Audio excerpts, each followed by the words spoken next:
I think with improvising, like you kind of learn that you can throw things away and not everything is so precious. And I think sometimes with filming, like I get in my head, like this is my one take. And you have so many takes and you can try things and you can not everything's gonna work. So I think getting rid of this idea of perfection was something I kind of learned through improv, and that's something I really appreciate.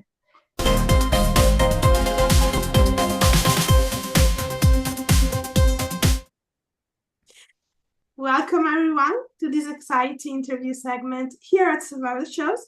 I'm Desiree, and today we have the pleasure of sitting down with Rachel Stubington, star of the Lifetime movie Kidnapped by a Killer, the Heather Robinson story. Join us as we delve into Rachel's insights into her characters and the challenges of filming this movie. Thank you for being here with us, Rachel. Oh, thank you so much for having me. I'm so excited to be here. It's a pleasure for me. So, talking about Kidnapped by a Killer, the Heather Robinson story, what drew you to the role of Heather, and how did you prepare to portray the emotional journey of a teenager discovering her family's dark secrets? Yeah, good question. I really loved the director first and foremost. I did another Lifetime movie with her, and I just think she's so smart and good at what she does. So that was like the first thing that really made me want to do this movie. And I really was drawn to the script. I think it's such a crazy story. And I didn't know it was based off a true story at first, which I feel dumb for saying. But when I got the script, I really thought it was a well written teenager who kind of went through something extraordinary. And that really interested me. And then when I got to talk to the real Heather, I realized that there was kind of like this importance in portraying a real person who went through something really traumatic. And it kind of made me want to do it as well as possible. So I think that's what made me want to be part of this. Great. Yeah. And how did you balance the innocence and the trauma of Heather's character throughout the filming process? Yeah, I think the weird thing for me about being on a film set is so exciting. And like, I think the innocence feels like something that's fun to live in a little bit. Like, I love playing high school because then I get to pretend like I don't know what taxes are. And like, I just get to feel a little bit younger. Um, but with that, you kind of want to always be sitting with the trauma and to be sitting with the circumstances. And so I struggled at some points trying to figure out like how to make it not too heavy all the time. Which I don't even know if I really found the right balance of that. But I don't know. I think I really enjoyed the scenes of before where you didn't know something so heavy was coming up because you got to play a normal teen, which I'm sure is the same for Heather. Like her life took such a turn so quickly. So I don't know how if I did. Okay, great. And what was your process for researching the real Ederson Robinson experiences, and which resources did you find the most valuable? Yeah, well, I got to speak to her, which I was really grateful to her for allowing us to have a conversation. I think she's such a strong woman. And, you know, I talked to her too a lot about like what she was into at the time I was playing her. Like, she really liked Radiohead. And so I like had those playlists kind of going. I also think I was in my not like this is comparable at all to her situation, but she talked a lot about isolation. And when you're doing a movie, like you're in a different state and you're not with your family. And I was in a hotel room all alone. And so like I really like tried to like sit with what she had felt every day for years, which like I obviously couldn't come close to, but just like understanding that like these were the things that she was feeling all the time. And I tried to sit with that. Yeah, amazing. And can you describe a scene from the film that was particularly challenges of transformative for you? Yeah. Um, that's a good question. I'm trying to like remember the movie. um, yes, I have one. Okay. So there's this really great scene where Heather meets her real grandmother. Um, and I feel like that scene for me was like a very full circle moment in the story, just in that this girl like doesn't know who she is for the whole movie, and this is the closest she's gotten to understanding her real identity. And so I think it was just very cathartic to get to like do this scene with such a talented actress and to just, kind of hit the moment where Heather really got to see her real mom and got to see her real family. And I really enjoyed that day of filming. Amazing. And how do you develop your on-screen relationship with Steve Guttenberg, John Robinson, to convey the complex uncle-niece dynamic? That one was tricky because like anyone who knows him know he's like the nicest, coolest guy. And we had a lot in common and we joked around, which was really like nice. But then the cameras would come on and I have to, he's an awful person. So I think if I was a better actor, I would have maybe not talked to him off screen, but he's so charismatic and nice that, I really did enjoy our time together. Um, but yeah, it was also kind of fun though, like to have a mutual trust and respect with each other to be like, once the cameras are on, like I can dismiss you in any way I want to. And like it's kind of fun when you're a people pleaser to play a character that isn't worried about how other people feel all the time. Because then I can, yeah, especially with him, like she doesn't care if he. So it was fun to like play that dynamic of just not trusting or liking him at all during Yeah. scenes. And I I think that's a professional to just difference character from the actor, and Yeah, you did so well, I think. thank you. I appreciate it. Great. And what was it like working under director Lee Gabianas with us, and how did his vision influence your performance? Yeah, I think with Lifetime especially, they have a very clear vision of what they want it to look like, and it worked so fast. Like I've never done a movie this fast. It was 14 days and like it's just like go go go.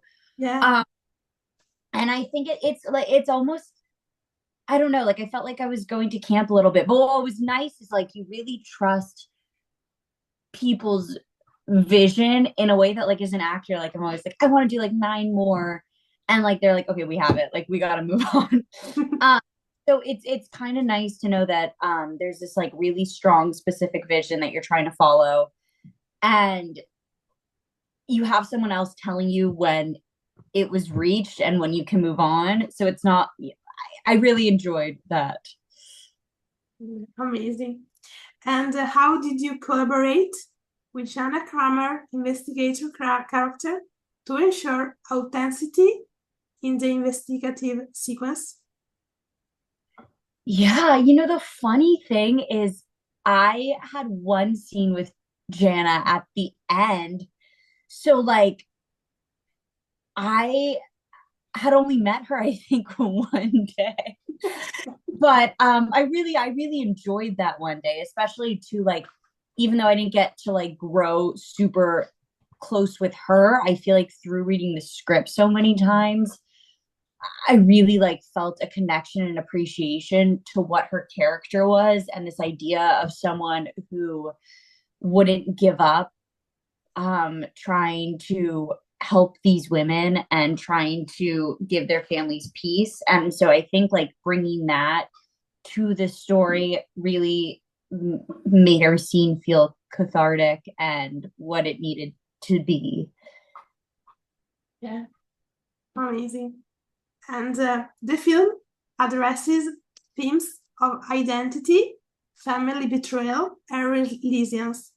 How do you hope audiences will connect with others' story?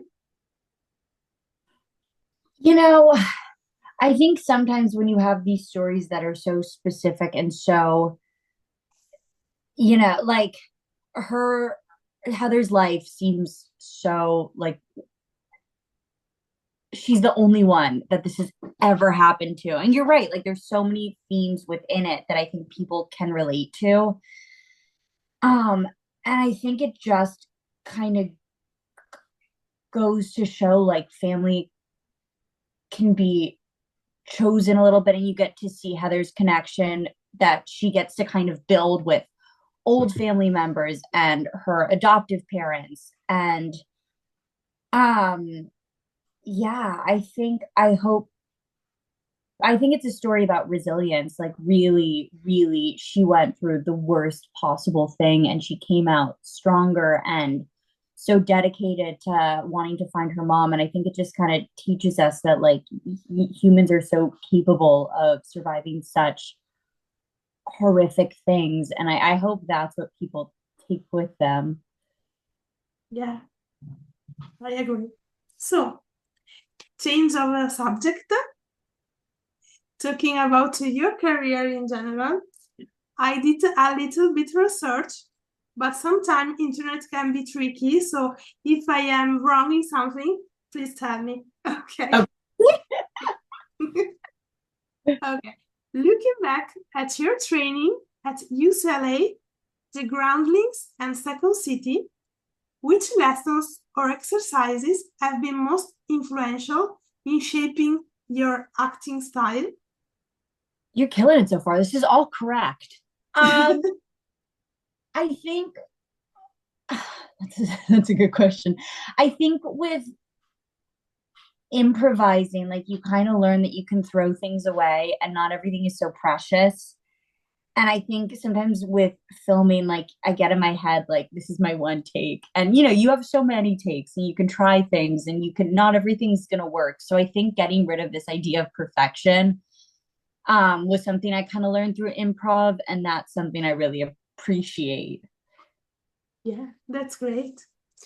And you've worked across genres, from comedy in Shrinking to true crime drama.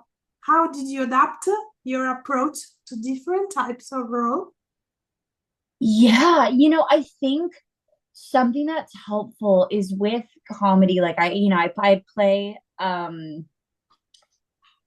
this very, I don't even know how to describe my character on Shrink. I love her so much and she's such a troubled girl, but I think I've always wanted to like bring just as much like history and respect to her as I possibly can as an actor, because I think like, it grounds her and it makes her this well-rounded character, and the writers are so good too.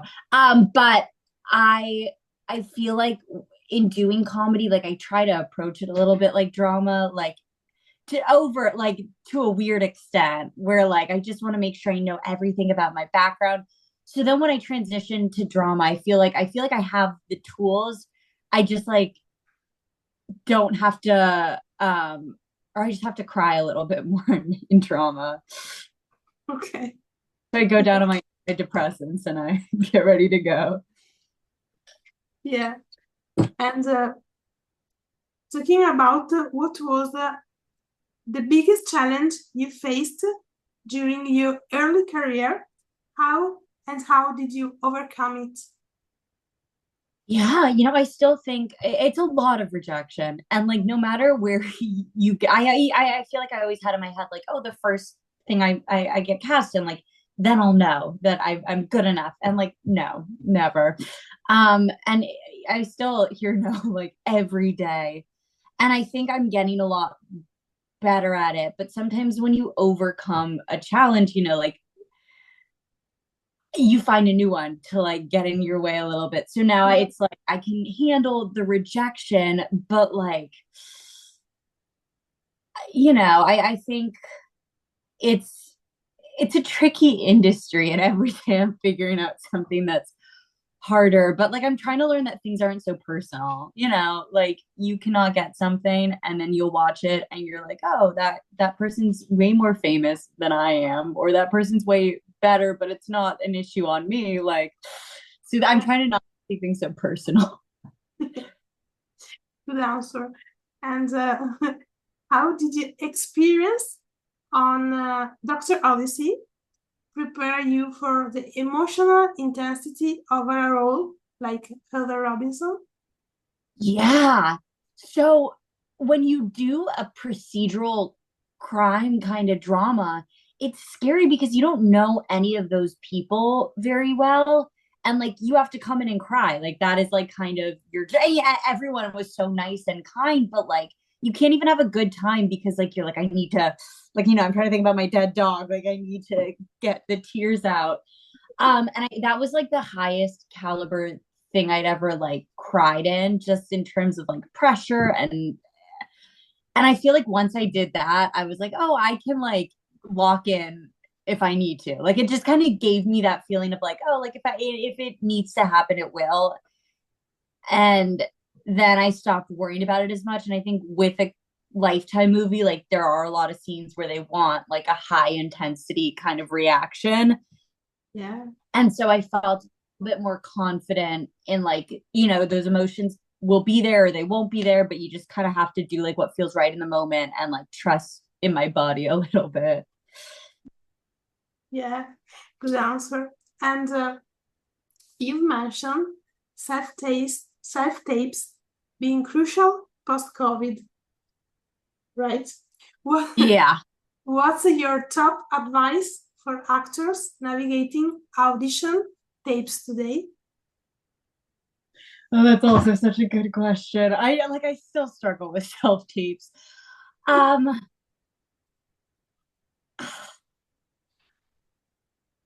I think for me, something I've been doing more that has felt good is like I used to like really just want to get it done. So like I'd like start filming it in a place where like I wasn't really ready to start filming it, but I wanted to like see what I was going to get out there. And then I would do it like 50 times because I wouldn't know the words and I wouldn't like have the emotions ready. And then you're like so tired. So I try now to like really spend most of the like time before the due date getting really comfortable with it and then just doing it like once or twice and then being done forever. And then I have to delete them off my phone or I'll watch them and like critique every part of me. So it's like just like feeling prepared, getting it done, and then never thinking about it ever again. Yeah, great. And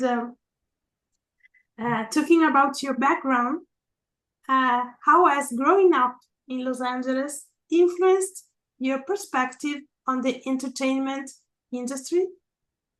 Yeah, I think it was always so romanticized for me. Like, it was so cool to I went to school in Westwood and there's this big it closed, but there's this big theater where they would do all these premieres. And I think, seeing that for so long made me feel close enough to the action where I'm like, like why not? I don't know. I would love though to live somewhere where like people aren't worried constantly about like what shows are on the Paramount lot. Like I feel like it's so ingrained in me. Um in a way that it always felt accessible, which is such a privilege. It's not like, I'm still trying to get in every day, but I think it feels so close that that's always felt very, also my parents live at home. So like I got to live at home for a few years and save money, which I could use for acting classes. So like I really appreciated that as well. Great, amazing. And who are your greatest role models, both within the acting community and beyond? And what have you learned from them? Yeah. I think in acting, I really like have always been drawn to like Kristen Wiig and Tina Fey and Amy, like these like funny women who can also, oh, so sorry. These funny women who, can write their own stuff. Oh my goodness. Is my Wi-Fi good? It's okay. Okay. These funny women who just write their own stuff, and that's always been something that like I've really respected. And then I think in real life, I really look up to my both my grandmas. I think when you get older, you care less about what people think. And I care so much about what people think of me all the time. And so like, I think that having women in my life, my mother too, who just are so confident in themselves and so no frill, no just trying to please people all the time. Like I think that's something that I really would love to get to at some point in my life. Great. And you have been active in advocating for mental health and animal rescue, right? Yes, you're killing. Yeah. Yeah, you're great. You're doing Great. How do these passions inform your choices, both on and off set? Yeah, if I'm being fully honest, like I started antidepressants last year, and I think that really kind of helped me feel more stable in my career and just in life. Like I think it really grounded me and gave me the perspective now of, I can put my mental health first when it comes to things. Like I think with acting, you're so often like any opportunity is the opportunity I need to take. And now I kind of feel like I can put myself and what feels right. And I don't have to just do things because I think it could lead somewhere. Like you can approach things in a way of like, I don't think this would be good for me. I don't think this is the right thing mentally for me. So I think that has been great.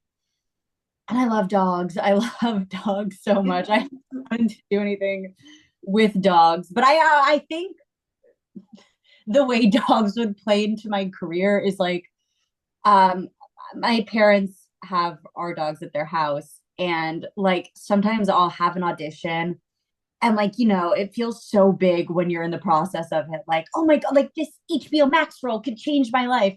And like I think everyone cares so much, and then I go home and I see my dogs who are just like happy all the time and don't care at all, like, and I'm like, oh, there's a world outside of like this thing I think is so big, like nothing's that important. Yeah, agree. I have a dog too, and I love him. What kind of dog do you have? It's a multi-poo. Oh, I love a multi-poo. Great. So, as someone who started performing at a young age, how do you maintain balance and self-care amid a busy filming schedule? It's okay. Oh yeah, God. You were freezing. You were freezing. I my Wi-Fi is like holding on by a thread, but it's been good so far. Um, yeah, I think what's hard is for me growing up in school, like theater was always kind of my outlet. Like, I would do classes, and then like theater was always like where I got to be weird. And when I started trying to make it a career, it started being like, like I didn't have that same outlet because I was putting too much pressure on now being like, this is what I'm trying to prove I'm good at, and this is where all my worth is now going to come from.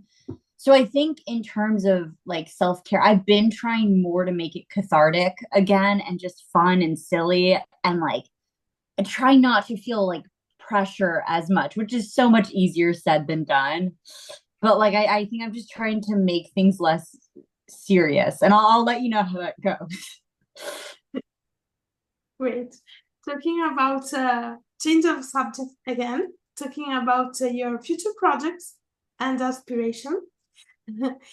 Are there any genre or type of characters you haven't explored yet, but would love to tackle in the future? I'd love to play an iconic redhead, like Daphne and Scooby Doo. Yeah. Um, right, right.